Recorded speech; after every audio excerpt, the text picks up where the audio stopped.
bem-vindo ao Chá com Freud. Hoje a gente começa uma viagem.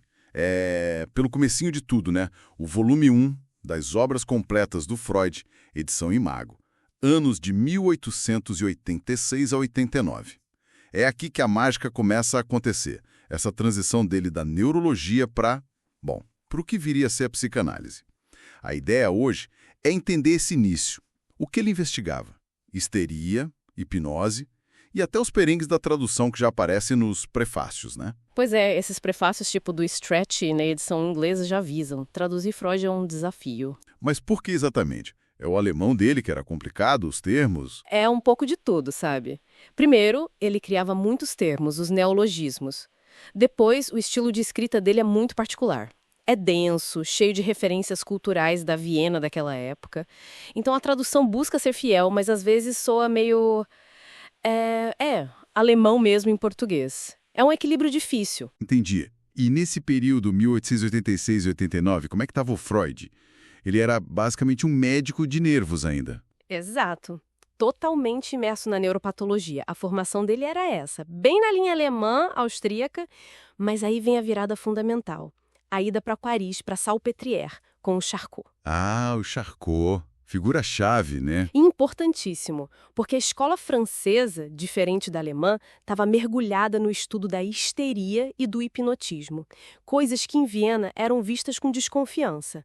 Charcot deu, assim, uma chancela científica para a estesia, inclusive a masculina, que era um tabu ligado a traumas.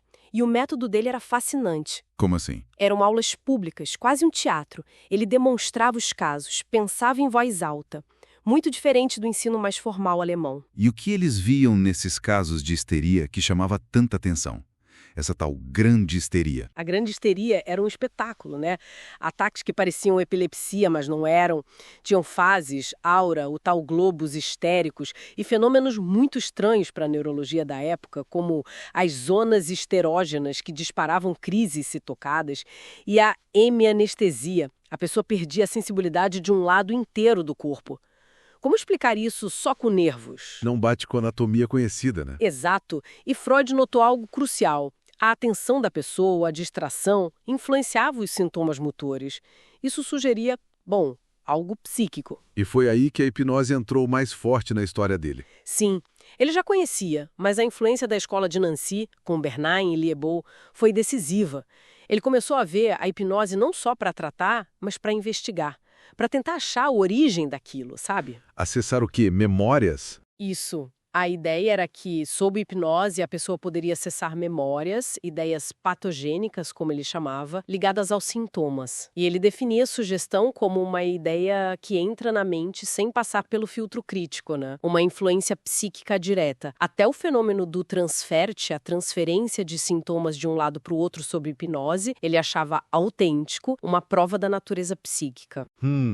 E que ideias psicológicas começam a pipocar a partir daí? Uma das primeiras e mais interessantes é a de contra-vontade, o Gegenwille. Contra-vontade? Como assim? É tipo uma intenção inconsciente que vai contra o que a pessoa quer conscientemente. E isso explicaria sintomas meio bizarros. Ele dá exemplos, tipo a mãe que não consegue amamentar porque tem uma ideia contrária lá no fundo, inconsciente. Ou uma paciente que estala a língua sem querer, reprimindo a ideia de não fazer barulho. Ah, entendi.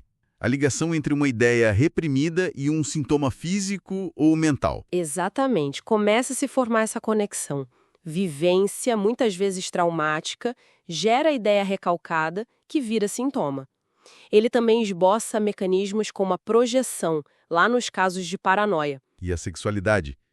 Já aparecia como tema importante nesses primeiros textos? Aparecia sim, mas de forma ainda bem inicial, exploratória. Ele começa a ligar a neuroestenia, por exemplo, a práticas como o coitus interruptus, esboça a neurose de angústia, e é nesse período, principalmente nas cartas pro Fliess, que ele lança a primeira versão da teoria da sedução infantil. Aquela teoria bem controversa, né? Muito. E que ele mesmo vai rever completamente depois.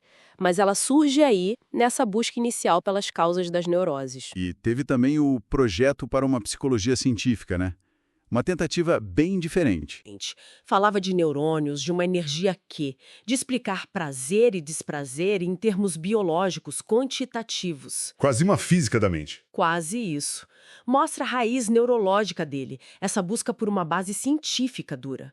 Mas era muito especulativo para a época, e ele percebeu isso. Então, se a gente fosse resumir a importância desse volume 1 para quem está começando, qual seria a grande lição? Olha, eu diria que o fundamental é ver o Freud em processo. É a cozinha do pensamento dele.